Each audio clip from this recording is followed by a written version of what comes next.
Hi guys, so today I'm going to teach you how to apply uh, for certified copies in courts.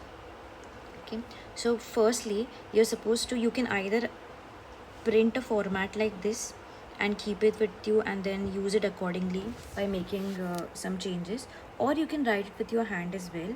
Anything is allowed. Now, coming to how to write this application, the usual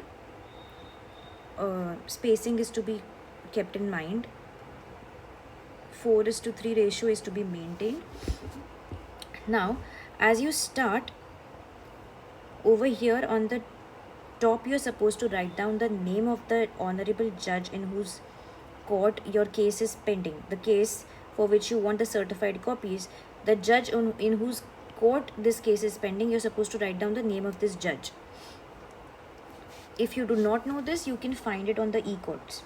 Yeah, then you're supposed to write down in the court of additional sessions judge, or whatever the court is. You can write down in the court of judicial magistrate first class, or in the court of metropolitan magistrate.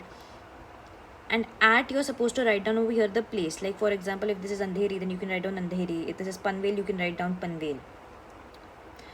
Once that is done, you are supposed to write down here the case number.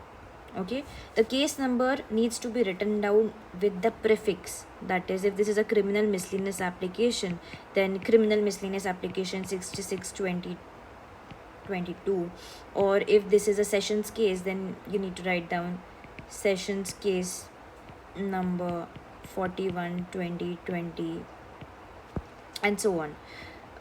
You cannot just write down 41/2022 over here, because there are a lot of cases listed by this number, but they have different prefixes. So you need to keep that in mind, that you're writing down the proper case number with the prefix that is required. If that is not available, if you do not know that, then you can any day check it on the e-courts. Next, what you need to do is you need to write down the party's name over here. It could XYZ against ABC. Okay, and then here you can write down the designation of the parties, like plaintiff and respondent, or if it is the state versus accused, whatever the case is, you need to write down that over here. Even if you're not writing that down, it's okay, but you should know about it. Again, all of these information is available on e-courts. Then you need to write down the subject over here. Friends, I cannot emphasize enough on the fact on how important writing a subject on your application is. Most of the time people do not write this down, and then the clerk or the judge has to read down this entire application, which is a very tedious job, which frustrates them, and we do not want them to become frustrated. Once that is done, you are, because now we are applying for certified copies, I have written in the subject that this is an application for certified copies. This needs to be underlined and needs to be in all capitals, so as to make it stand out in the entire application. Next, the usual format: may it please your honor that the above mentioned matter is disposed of or pending before this honorable court. Now, if you're applying for certified copies in a case which has been disposed of, in which a judgment has already been passed, then you will write down this phrase, that the above mentioned matter is disposed of by this honorable court. Okay, but in case you're writing, if you're applying for certified copies in a pending case, you need to write down that the above mentioned matter is pending before this honorable court. Okay, so you need to make these adjustments accordingly. That the above mentioned dash. Now this, if you are advocate of the respondent, then you need to write down here respondent. If you are a plaintiff, you need to write down the plaintiff. If you are an accused, you need to write down the accused. So this blank has to be customized according to the designation of your client. That the above mentioned dash requires certified copies of the documents belonging to the above mentioned matter as listed below. Hence, it is prayed before this honorable court to kindly allow this application. Once this is done, we come to this part over here. Documents of which certified copy is required. Here, ideally, you're supposed to write down exhibit numbers of the documents that you require. Now, every document the court gives an exhibit to these documents. Okay, so you're supposed to write down over here exhibit 36, exhibit 5, exhibit 7, and so on. If not, if you do not know these exhibits and you know that this is the plaint of which I want a certified copy, then you can just write down the main plaint or the WS filed in this case by respondent number 3. But this is to be used in very least, try to not go only by this route, because the court staff will not accept this application. Otherwise they'll ask you to write down proper exhibit number, because then when it is when proper exhibit number is written, they can find the papers more easily. So that you're supposed to write down over here. Then the number of copies required, usually it's 1, so write down 1 over here. Then date of order and judgment. Okay, so this option is to be exercised when either the matter has been disposed of, then you write the date of the judgment, or if some time being order has been passed in the case and you're applying for this order, then you can suppose for example you are applying for order on exhibit 5. Okay, so there is this thing as exhibit 5 in a suit, and if an order has been passed on that exhibit 5 and if you're applying for this for the certified copy of this order, then this order will of course have an exhibit number of it itself. It might have an exhibit number, let's say 26. Okay, then you are supposed to write down the date on which this order was passed. Okay, for example, it's 22nd of February 2021. Okay, then you're supposed to write down that date on which this order was passed, or in a case when the matter has been disposed of, you're supposed to write down the date of the judgment. Okay, if at all you're not applying for any order or judgment, if it is just a document, a random document which is not an order or a judgment, then you're just supposed to put a dash over here. Okay, then next date in the matter, suppose the next this matter is posted on let's say December 22nd of December 2022, then I'll write down this date over here.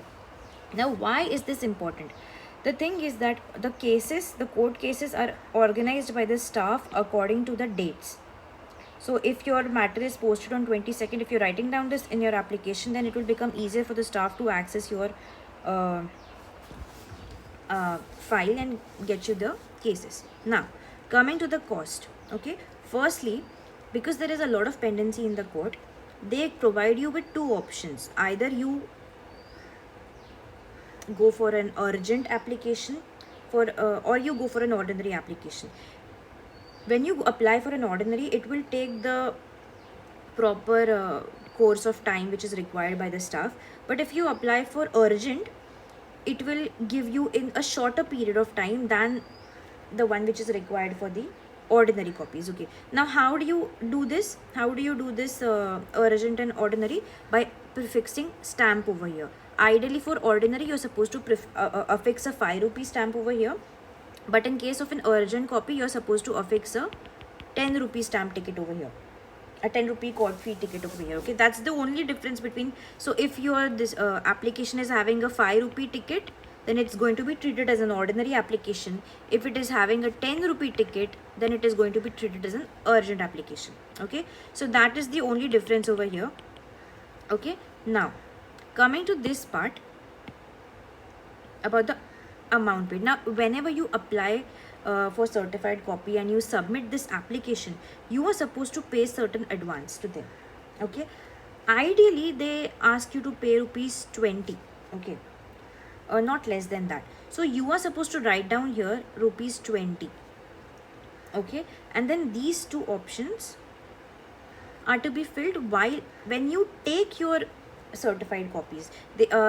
When you take it, the certified copy will have a docket on it in which total cost will be written. How much was the total cost of this certified copy? From suppose the total cost was 150 rupees. Okay, total cost was rupees 150. Okay, now from this 150 rupees you've already paid in advance of rupees 20, so the remaining amount is rupees 130.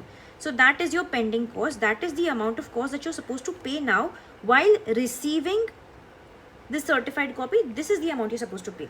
Now what happens is, in most of the courts, what happens is, the advance that you pay, you are told that, most of the juniors, they think that this is the cost of the application. But this is not true. This is wrong. Cost of the application is already the 5 or 10 rupee ticket that you're affixing with this application. This is the advance paid. Like everywhere we pay advance, this is also an advance which you pay, which gets deducted from the total cost. So beware of this one practice. Yeah. Next we come down to authority. Okay. Now what is authority? Authority means who has the authority to collect the certified copies. Okay, once they are ready. So authority is given to, so if you want your fellow junior, or if you want your senior himself, or if you want the client himself to collect these certified copies, then you can state that the authority is given to advocate ABC, or if it is the client, then Mr. XYZ, to collect the certified copies. Okay, then you write down the place where this court is located. If it is at Andheri, you write down Andheri. If it is located at Panvel, you write down Panvel. If it is located at anywhere, wherever it is located, you write down the name of the court, the place. Yeah, then you write down the date on which you submitted this application, and then advocate for designation of your party. If it is advocate for respondent, then you write down respondent. If it is accused, then you write down accused, and you put your signature over here, and that is the end of the story. Now who can collect these certified copies? Either the one who is signing over here can collect it, or the people to whom authority has been given in this paragraph. Okay, apart from these people, nobody is allowed to collect these certified copies. That's all for today, guys. Thank you for watching.